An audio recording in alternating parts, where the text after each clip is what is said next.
The Cinti Studios Game Jam started yesterday, and the theme is It Never Ends. So I had the bright idea to remake Call of Duty Zombies in 10 days. So I've been thinking about building a co-op horde shooter for quite a while now, something that's kind of like a blend between Deep Rock Galactic and COD Zombies.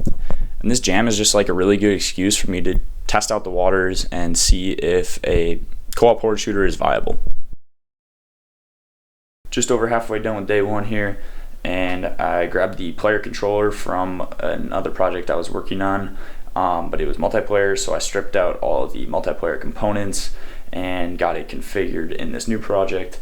I also imported some Cinti assets and got it looking okay. Beyond that, I got some errands to run, so I'll be back at it. Hopefully I can get the weapon controller in by the end of the day. Alright, I'm gonna call it there for today. What did we do? We ended up completely revamping the weapon equip swap system, and I think I got it in a pretty good spot with like procedural animations. So tomorrow is going to be about re-implementing some of the other weapon feel things that I implemented in the previous game, as well as some shooting, and hopefully we can be hitting the enemies by the end of tomorrow. It's day 2. Woke up with a bunch of energy, so I knocked out a few mechanics relating to the weapon swaps. The goal for today is to get the weapon handling and shooting working, and hopefully be able to shoot an enemy and take it out. Alright. Welcome to the dawn of day 3. So I didn't end up getting anything done last night. I ended up working longer than I thought, but I did end up painting this little dude. I think he's pretty cool. So, plan for today is basically to catch up on all the work that I missed yesterday, and then just go from there. Is it day 4? Son of a gun.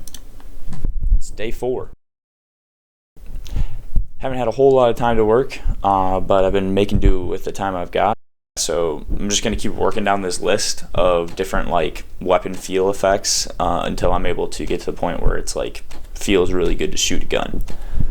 So first thing was recoil. I got that in, and it's kind of like adjustable. Impact particles. So when you shoot at like, let's say the ground, like dust particles pop up. Hit marker sounds.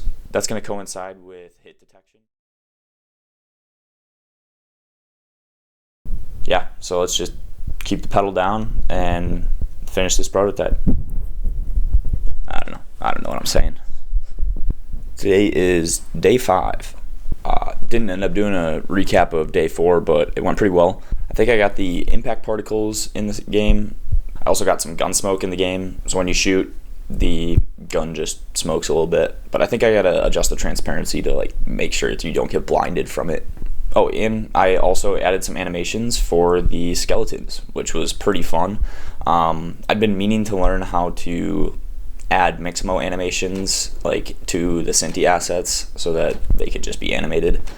I was struggling with that for a while, but got them implemented, and I'm pretty excited to work with them. Today is going to be a huge day. I have absolutely nothing going on, so it's just going to be my butt in this chair for the next 13 hours. I think I'm going to start off with the enemy colliders and then the ragdoll death animation, just because that sounds like the most fun. Alright, we're standing up now. Just wanted to give a little update. Got the like ragdoll animations in and like damaging the skeletons with like colliders for the rigid bodies and all that. And it looks awesome. Alright, still plugging away over here.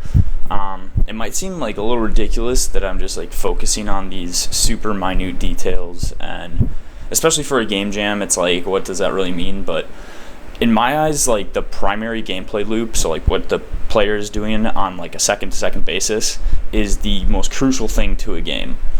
If you don't get that right, then like none of the other features of the game matter really. So that's why I like dial in, focus on the primary gameplay loop before ever moving on to those secondary and tertiary ones. Obviously, you need the secondary and tertiary loops to complete the game, or at least secondary in a game jam, that being what players do on a minute-to-minute basis, and then a tertiary loop for a full release, what players do session to session. But the main thing for a game jam is going to be that primary gameplay loop. That's like what players are going to interact with the most and remember the most about the game, if it's not a narrative game, let's say. Alright, this shit's cool. First time ever using like the nav meshes, mainly because this is my first like 3D game. Well, that's not entirely true. I've been working on multiplayer FPS for like 2 months, but still pretty new to this 3D space. And first time ever using nav mesh and nav mesh agents. And dude, like with a little bit of setup and configuration, it just works. So cool. Yeah, so I used some tutorials from this guy called Llama Academy. He's got really in-depth tutorials, and honestly, I'm just using the first one right now, but I'll put a link in the description for it. All right, that's gonna be a wrap for day 5. By far the biggest day I've had so far. Yeah, it was just awesome, just going down the list, knocking things off one by one. Don't know if I'm gonna have too much time coming up these next few days for development. But hopefully I can knock out like little things here and there. Alright, I think I forgot to give an update for day 6. Didn't have a lot of time to work on the game. Had a really long day at the brewery. But in the time that I did manage to work on the game, I got a title screen in and closed the loop from title screen to game to back to the title screen and then resetting the game. Oh, that was yesterday. I also managed to add in like little skelly outfits. They're pretty funny. So yeah, I got that done like before I even went to lift in the morning. I was just up way too early. I tried adding in some barriers, and then I like sat up last night thinking about it, and I totally know where I messed up. So I'm gonna add those in right now, and then try to get like a crude implementation of the point system in right now as well.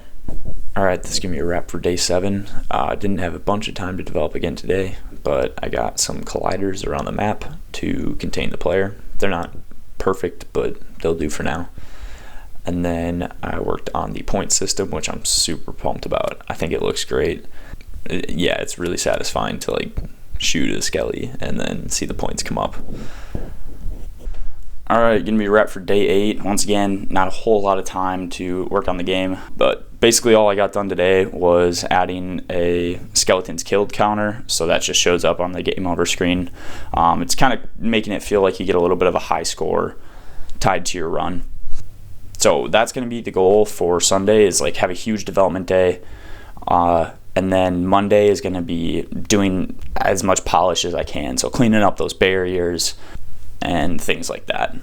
So we are on day 10, final day of the competition.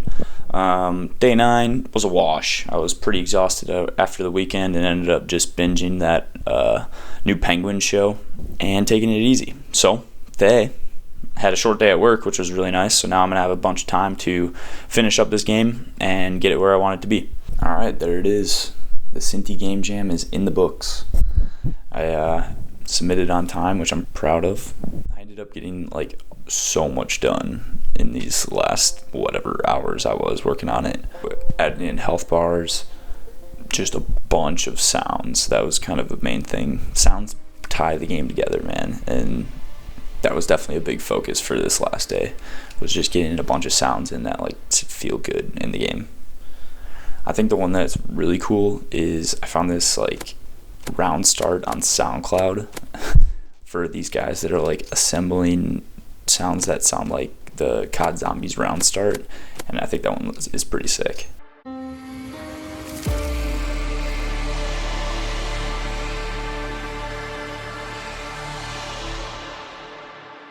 I improved the Skelly like attack collider, so instead of it just being timed based on the animation and like checking the distance to the player, it's a legit melee where there's a collider on the Skelly's hand and then it detects it if it hits the player.